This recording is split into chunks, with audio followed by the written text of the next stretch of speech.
Hey, it's me again. Sarah. Not that you were expecting anyone else. Last time, if I remember correctly, I left off at the end of the third day in the Shadow World. And yes, me and Aiden went to the vending machine. If you're interested, I got Reese's peanut butter cups.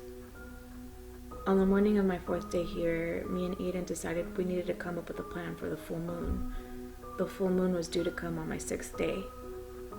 Our original plan was to run and hide, but we couldn't stay in this place any longer.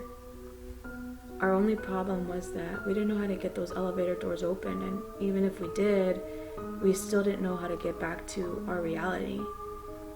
We spent all day trying to get the doors open.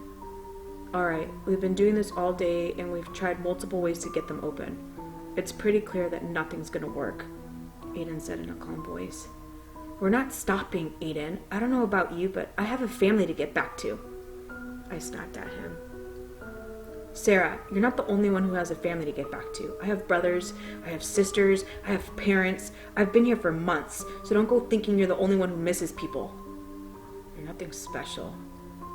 He muttered the last part. It's been a long day and we've been working hard.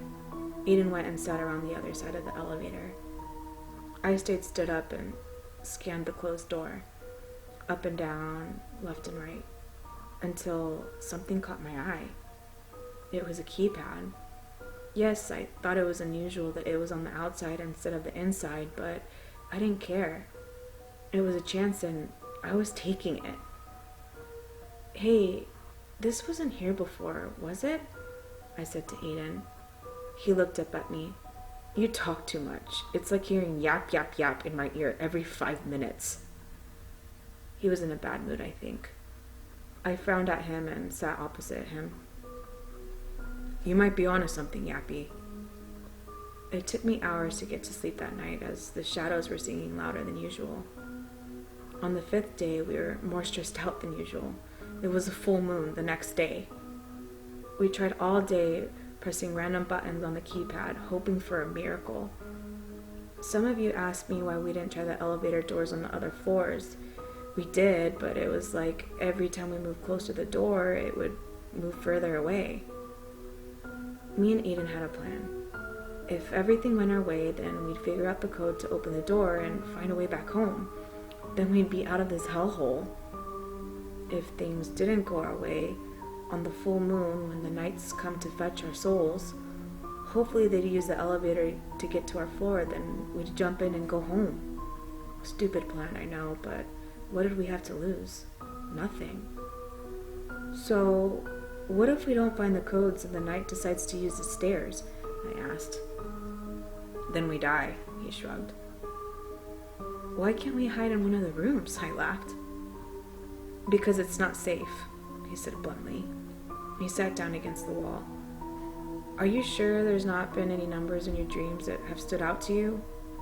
I thought back to the dream that I had about Nico and Jenny. Behind them in the lobby, there was a poster with a number that really stood out to me for some reason. I wasn't sure why. I just couldn't remember the number. Then it hit me. If this shadow world is an exact replica of our reality, only darker, then surely everything would be in the same place. I gasped and ran down to the lobby. Wait, where are you going? Aiden yelled as he ran after me. There it was, on the back wall. The number was 013260. I immediately memorized the number and ran back upstairs to my elevator. Aiden was falling behind me, being out of breath. I stood there for a moment as Aiden watched in confusion. I typed the numbers into the keypad and nothing happened. I was disappointed until the doors started making a really loud creak. The doors were opening. Aiden put his hand out for a high five. How did you know? He exclaimed. Just something I saw in my dream, I said under my breath. I had done it. We were one step closer to getting home. Well, all we need to do now that the doors are open is find a way back home, he said in amazement to my amazing achievement. That night the shadows were singing louder than ever before, like ringing in my ears. It was a full moon in the next few hours. I thought about different ways to get home all night. When I fell asleep, I had a dream, but not just any dream. In my dream, I was looking down at myself. I was in an elevator. I was playing the elevator game. Only I wasn't trying to get into the other world. I was trying to get away from it. I typed in the numbers 101-510-2624. All of a sudden, the elevator started shaking and the lights flickered on and off.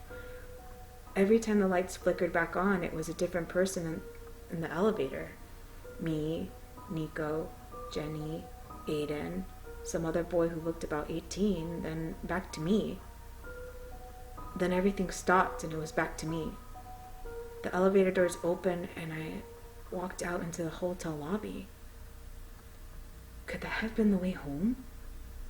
I woke up with a jolt. I knew the way home. I knew the way home. I looked up at the sky. The full moon had just begun. I looked around but could no longer see Aiden. Sarah! I heard my name being yelled from the end of the corridor near the stairs. It was Aiden, I could tell. Aiden! Aiden! I know how to get I couldn't finish my sentence because when I got to the end of the corridor, what I saw scared me out of my skin. I saw Aiden trying to fight off a knight on a horse with a baseball bat. Aiden had been stabbed on his shoulder with the knight's misty black sword. I tried to grab Aiden, but I felt a sharp pain go into my side. I looked down. I had been stabbed too. There was blood everywhere. I don't remember how, but we both somehow managed to get up off the floor and started running down the corridor towards our elevator. All I wanted to do was lay on the floor, but I had to keep going. We were being chased by a knight on a horse down a hotel corridor. Now, that's something I never thought I'd say.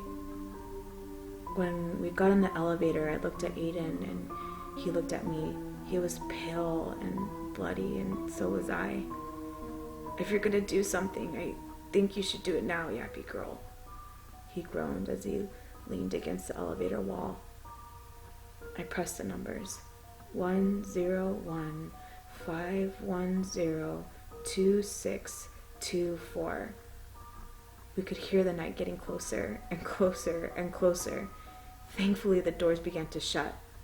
They shut just in time.